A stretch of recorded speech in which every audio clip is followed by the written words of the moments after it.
Welcome back to another edition of Allegedly with Bo and Ryan. I'm Ryan, and with me, as always, is Bo the Magnificent. Oh, well, thank you for that auspicious title, Mr. Ryan. Of course. I appreciate that. Always great to be here. And yeah, we've been talking lately about money in the entertainment industry. Right. It's obviously a big source of conversation with all these strikes going on. So I want to kind of talk about today. If you're in the entertainment industry and you want to make certain that you are getting the money to which you're entitled, or even worse, you're not the next one getting sued, then you have come to the right place today. For sure. Today, we're delving deep into the deceptive world of Hollywood accounting. It's all about movies, missing money, and high-profile cases. So get your calculators ready, because we're in for a doozy of an episode. But before we get too far in today's show, Bo, could you break down exactly what Hollywood accounting is? Oh, man. Well, you know how in Harry Potter, they have like the professor of dark arts? Of course. Hollywood accounting is kind of the dark arts of accounting. It's when a movie gets made and they report that the movie then, it made millions and millions and millions at the box office.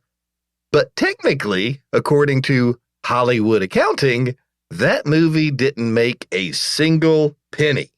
Well, Hollywood accounting is what's used to ensure that those people who are entitled to a percentage of the net profits don't ever see a dime. That is so rough. Think about it like this. Okay, so let's say you remember my daughter and her friend, when they were young, they ran a little lemonade stand. Of course. Best damn lemonade in town, right? Exactly. But so let's say that the two of them decide that they are going to just split the profits from the lemonade stand 50-50. Okay. My daughter's name is Alex. Okay. So now let's say that Alex decides she's going to form a company called Alex Inc. Okay. Yep. And she is then Alex Inc. is then going to sell all of the lemons, all of the water, all of the cups, the pitcher, everything to the lemonade stand for it just happens to be the exact same price as every single dime they made selling the lemonade. Wow. and that was determined at the end, not in the beginning. So obviously the lemonade stand never saw one penny of profit. So her partner is never owed a dime because they were going to split the profits 50-50. So it's basically like playing hide and seek, but with profits. Well, exactly. And that's how movies, we were just talking about Harry Potter. The fifth Harry Potter film, for example, it had a budget of $150 million, had a global box office of over $900 million on a $150 million budget, almost made $1 billion. Wow. Yet still magically reported a loss of $167 million. Ouch. Well, you know what I say to that? 0 points for Gryffindor. Nice. Lucky for us, though, we have you, Bo, our resident film and television expert, to provide us with some actionable advice on how to navigate around Hollywood accounting and all this foolishness. Well, with pleasure, because it does come up all the time, and there are some solutions. There are ways to guard against it. So let's go with story time, Ryan. I love it. Several years back, I represented a very talented up-and-coming producer. I'm going to call her Mia, okay? Now, Mia was approached to produce an adaptation of a best-selling novel. Everything seemed like it was perfectly aligned. Stars were aligned for her big break. The studio was excited. Mia was absolutely thrilled. And I'm going through this contract, and that's when we reach the compensation clause. Okay. Now, the only thing the studio was offering Mia in this contract was a slice of the net profits. Uh-oh. That's it.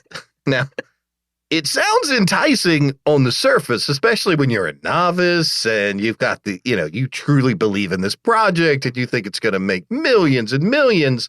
Imagine a percentage of a Hollywood blockbuster's earnings, I mean, in your mind, you're thinking, sounds great. Yeah, it could be millions. But obviously, knowing, as I did, the countless horror stories of Hollywood accounting, those alarm bells immediately started ringing. So I shared a piece of advice with Mia that I share with clients routinely. Always proceed with extreme caution if you're being offered compensation in the form of net profits. Okay. Net profits, if you're just going to put a very simple definition on it, that's what's left over after all expenses are deducted. And sometimes that even includes losses from other films. But trust me, studios are experts in inflating expenses to the point where there will never, ever, ever be a single penny left over in net profits. You will be waiting forever to collect if you have a percentage of the net profits. So that deal that Amia's originally offered, not so great. No, she never would have seen anything. So what did we do? We went back and we negotiated a better deal for Mia. We asked, first of all, most importantly, we asked for gross profit participation. We also asked for auditing rights, and we also asked for minimum guaranteed compensation. And this is why all three of those things are important. Okay. First, instead of net profits, you always ask for a percentage of the gross profits or the gross revenue. This is a share of all the box office collections, all the money made from a movie before the costs are deducted. Now, you're going to negotiate a much smaller percentage in gross than you would in net, but it's going to be far more lucrative. You're actually going to get money from that. If the studio does insist on net profits, which is certainly happens fairly frequently, you got to make certain that the definition of net profits is very narrowly tailored, that there's a cap on exactly what can be deducted as expenses. That way, you can ensure they don't pile up absurd cost after cost after cost that eats away everything and ensures that you don't have any earnings. Or even take turkeys from other movies and apply that to your film. Exactly. So the definition of net profits is absolutely crucial. That brings me to that second point about auditing. You've got to make certain that the contract allows you or any entity that you nominate the right to audit the studio's books. This keeps them honest and it allows you to trace every single penny. Makes sense. Yeah. I mean, obviously, you want to be able to make certain that it's accurate. Finally, if you're getting a slice of the profits, you always want to ask for either an upfront payment or at the very least, a minimum guarantee. So that's going to ensure that you get paid regardless of how well the movie performs or how the studio ends up defining profits. Then I guess the last point, you also want to understand how the film is going to be distributed, because that's another source where you see these numbers really getting fudged. Deals with sister companies or companies related to the studio that actually produced it, that's going to mean reduced profits.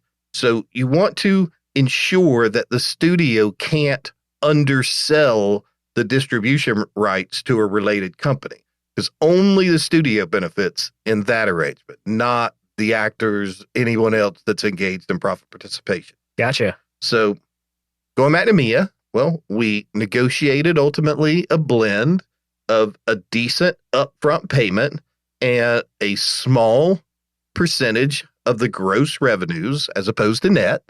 And we also got the audit rights in there. So her film went on to become actually a pretty big hit. And she didn't have to wait for those mythical net profits to start rolling in before she actually saw money and got paid. So listen, take it from me. I have seen it over and over and over. If you are navigating the treacherous waters of a Hollywood contract, you want to ensure that the light at the end of the tunnel is not just an illusion. You mean like Wile E. Coyote painting a tunnel, but it's really a rock? Yeah, exactly right. You understand the terms, consult with professionals, and make certain that you're going to be rewarded for the hard work you put in. I love that. Thanks, Bo. So essentially, when in doubt, call Bowen Schmidt and ask for you, Bo. Well, look, I don't want to say I'm the only person they should call. They can also call and ask for Charles. But exactly. Give us a call. I'll take it from there. I'll make certain that you're protected. Awesome. So now that we've got some background on this Hollywood accounting, I thought it'd be fun to explore some of the most public and hotly contested Hollywood accounting disputes of all time. There's some really good ones. Oh, man, there are so many. You know, my favorite, I'll go first. Darth Vader. Now, Darth Vader was played by a guy, physically at least. I mean, everybody knows his voice was James Earl Jones. Right. We've actually talked about that before. But his body was portrayed by an actor named David Prowse. Okay. He was the iconic villain that you're this big hulking presence walking down the hall. Like the guy, when he takes his mask off, he's the gross looking dude. Exactly. I'm going to guess that they might have used some prosthetics or makeup there, but not saying David Prowse was necessarily gross, but fair enough. But, you know, he was very vocal about the problems he ran into with Hollywood accounting in these movies. So in an interview with Equity magazine, he said that he had never seen one single residual payment for his work in Return of the Jedi, which is obviously the third film in the original trilogy. Return of the Jedi, Ryan, has technically never once posted a profit to this day. How on earth is that even possible?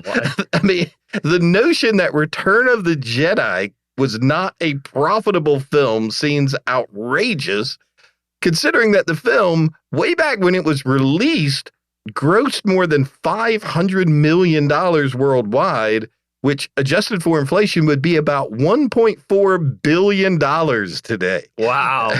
But thanks to Hollywood accounting, Prowse was absolutely right. The amount of revenue generated by the film technically has never surpassed the amount of expenses that they claim.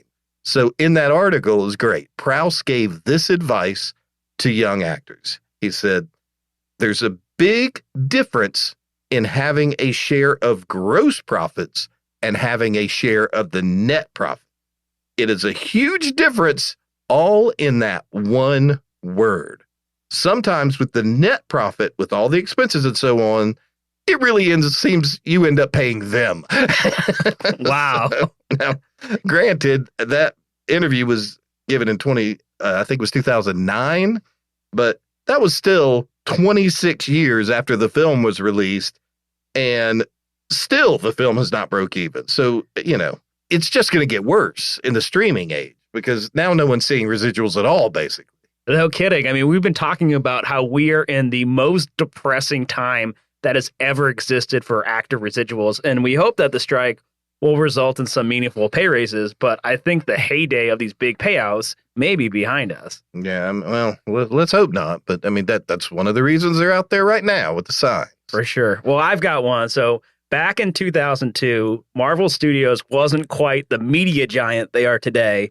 And there certainly was no MCU. That same year was the very first Spider-Man film starring Tobey Maguire. Now, this movie was a huge hit, of course. It grossed $821 million globally. But the creator of Spider-Man characters never saw a dime. Stan Lee is, of course, who we're talking about. The only problem is here, Stan Lee had a contract with Marvel Enterprises, Inc., the holding company that owned everything Marvel.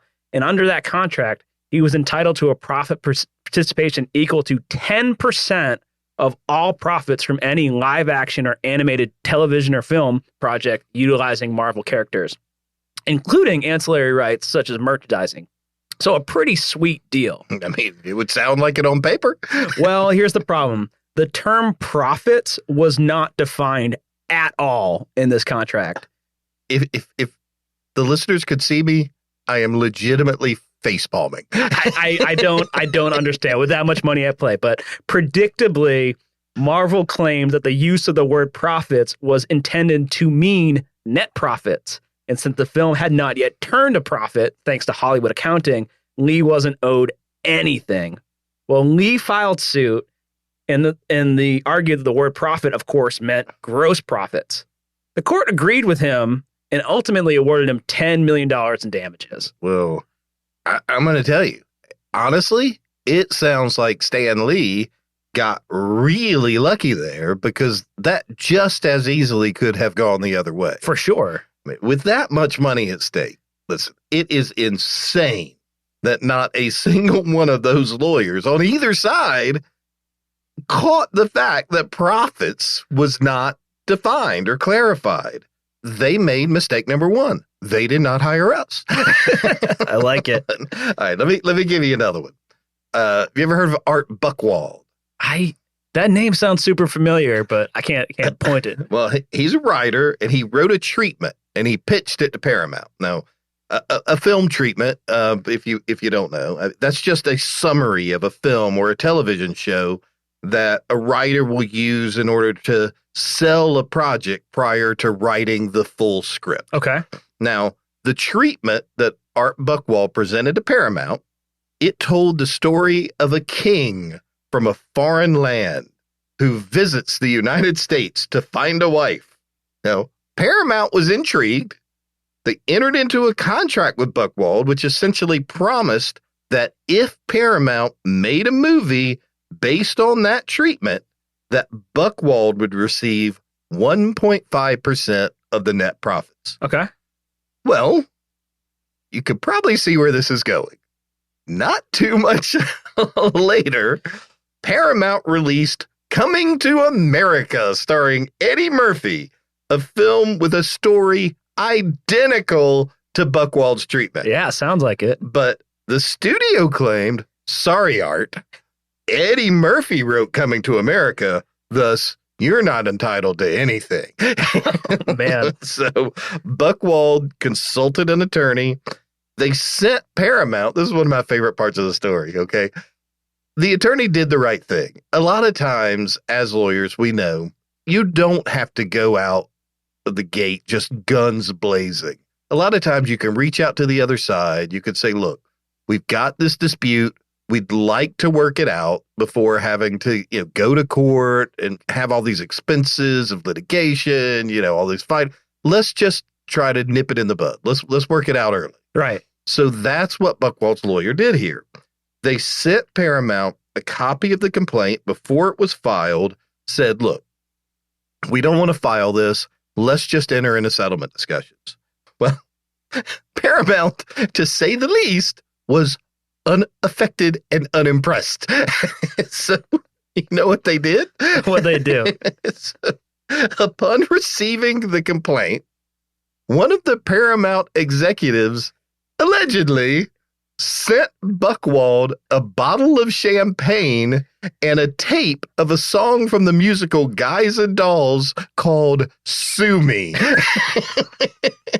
Well, be careful what you wish for, because Buchwald did sue Paramount and won. And the court ultimately found that Coming to America was indeed based upon his treatment, and that Paramount owed him 1.5% of the net profits. But unfortunately, because it was net profits, the battle's only half over at that point, because Paramount, to the surprise of absolutely no one, right, turned around and claimed that the film, which had a global box office of almost $300 million, had not turned a profit. Thus, he was still entitled to nothing. That is so rough. And that's where things get interesting for our discussion. Buchwald then hires an accounting firm to audit Paramount's books. And finding an accounting firm itself proved to be incredibly difficult. Allegedly, Paramount had pressured and conflicted out just about every major Hollywood accounting firm to keep them from working with Buchwald. So finally, he finds a firm up for the task, but Paramount are just real dicks. They force the auditors to perform the audit at their own headquarters and require them to adhere to these incredibly strict guidelines, which even prohibited them from using the restroom or getting up to get a cup of coffee without a Paramount-approved escort. They end up enduring these repressive conditions. It proved to be worth it when the auditors discovered that Paramount had failed to completely cover their tracks when using two different accounting softwares. This is pretty bad. So apparently, Paramount had used two softwares to calculate the film's profits and losses. One system used the classic Hollywood accounting tricks of charging the film's individual corporation an outrageous fee intended to make it almost impossible to achieve any net profits. The problem is they had another system. Oh, boy. And the other system, which was mainly used to show Paramount stockholders just how much money the company was making, that calculation subtracted only the legitimate expenses from the film's profits. In other words, they didn't deceptively charge the film's individual corporation an outrageous fee and just paid back their out-of-pocket expenses. So, in an attempt to ease the minds and shareholders who might worry about the company being mismanaged, Paramount used the second accounting system to essentially say, hey, don't worry, it's all smoke and mirrors. We still have plenty of money rolling in.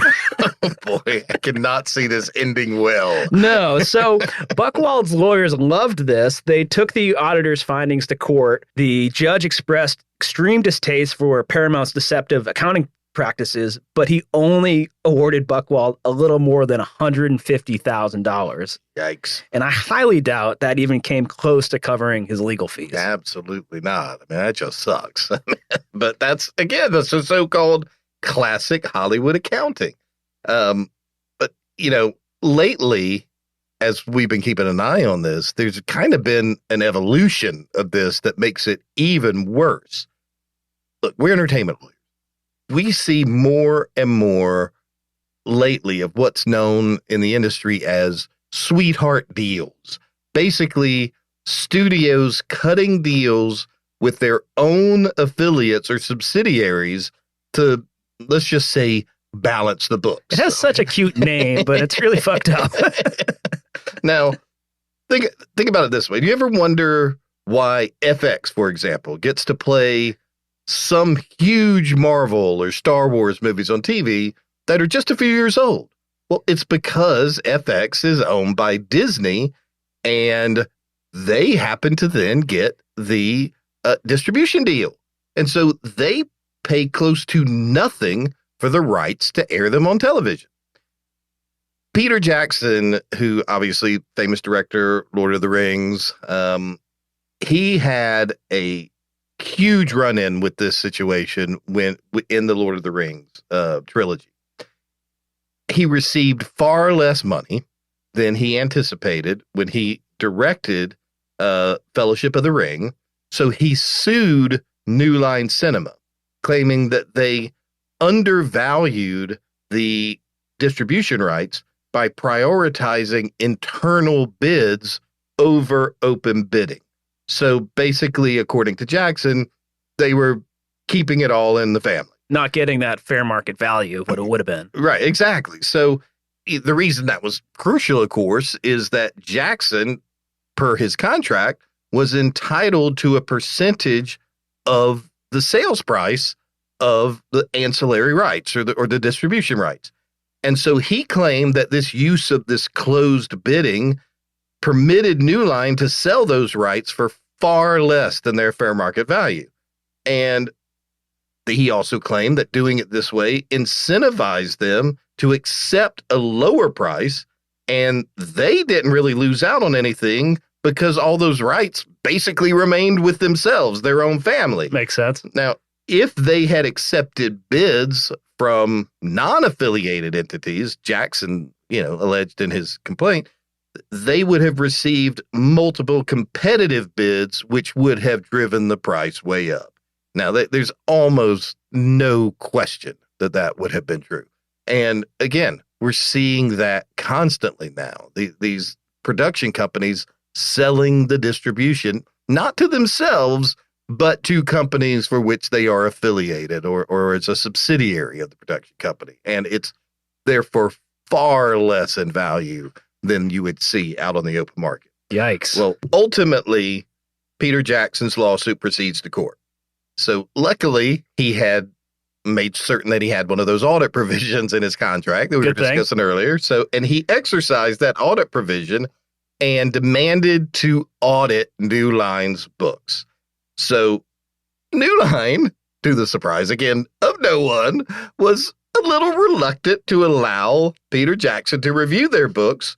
So you know what they gave him in discovery in the lawsuit? Okay.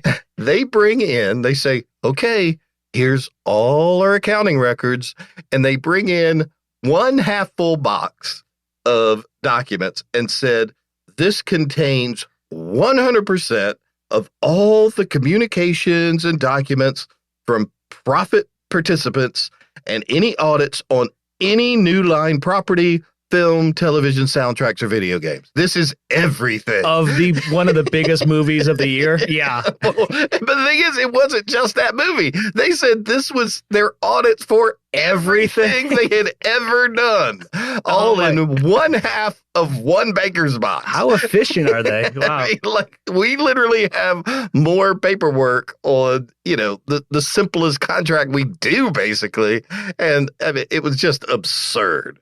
So, well, in a subsequent deposition, an auditor employed by New Line ultimately admitted under oath that New Line had quite a bit more of accounting records. I mean, basically a dozen full filing cabinets filled to the brim with accounting records that they had not turned over. He was like, I'm not going down for this, man. Exactly. Like Cousin Greg.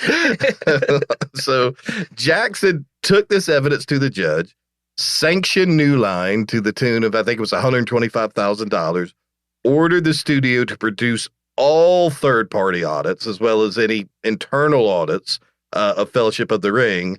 And then that's when they were able to get everything resolved. I mean, the suit ended up getting settled about 2 months later for a quote unquote undisclosed amount. A shitload of money. In other words, and considering that, Peter Jackson was then brought back to produce and direct the, I'm going to say, inferior Hobbit trilogy. I mean, it does. That's fair. It does prove the age-old adage, business isn't personal. So my guess is that he received exactly what he asked for in the spinoff. Wow.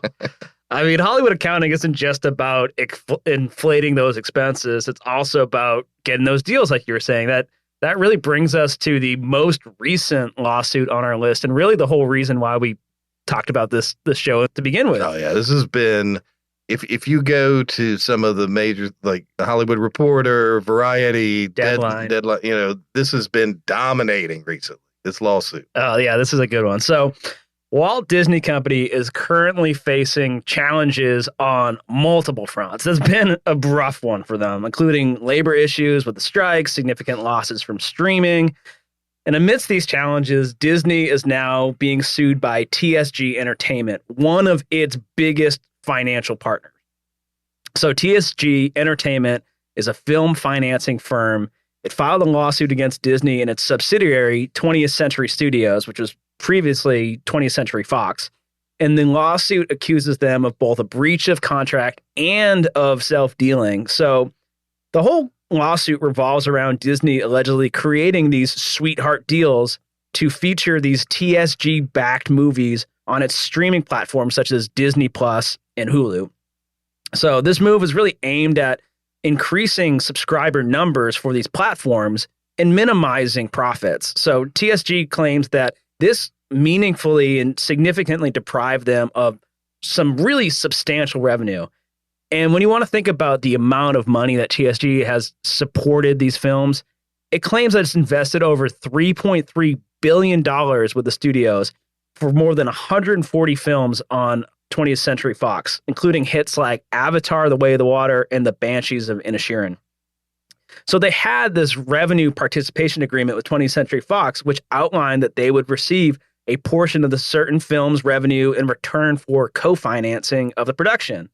Well, you can see what's happening now. Obviously. They hired an independent auditor after noticing a steep decline in returns on their investment, and the audit revealed evidence of Hollywood accounting and sweetheart deals that suggested that 20th Century Fox had underpaid TSG by at least $40 million. The lawsuit also alleges that 20th Century did not credit TSG with the revenue as per their agreement and wrongfully charged them millions of dollars in distribution fees. Additionally, 20th Century has even been doing these self-dealing licensing deals to its cable affiliate FX at extremely low, undervalued rates. So it really, I mean, you're talking about it encapsulates everything we were talking about. I mean, you got old Hollywood accounting, new Hollywood accounting, sweetheart deals. You know, Disney is just not doing so great right now. So we'll have to wait and see how this one ultimately plays out. But from where we're sitting, doesn't look so good for the House of the Mouse. No, they are walking right into a mousetrap right now. So, you know, Bob Iger was just in the news about with the WGA strike. And apparently, you know, there was some real hope for a while there that some progress was being made. And apparently, you know, Bob Iger was among this handful of really high level studio executives that were going to meet with the writers negotiating team. And most people were thinking, okay, if this is happening, they must be serious. Right. But I could just imagine Bob Iger just being like, okay, we're fighting war on enough fronts here. Let's get this worked out. But then it turned out that it really went nowhere. And they then just released the offer that they had made to the writers publicly, which I'm not going to say I'm the world's foremost expert on labor laws, but labor negotiations with labor unions is really supposed to be kept confidential. And so that was a major faux pas on their part. I think the hope was that it would maybe kind of eat into the individual writers' resolve, like, you know, oh, look, this isn't such a bad deal. Maybe we should get back to work.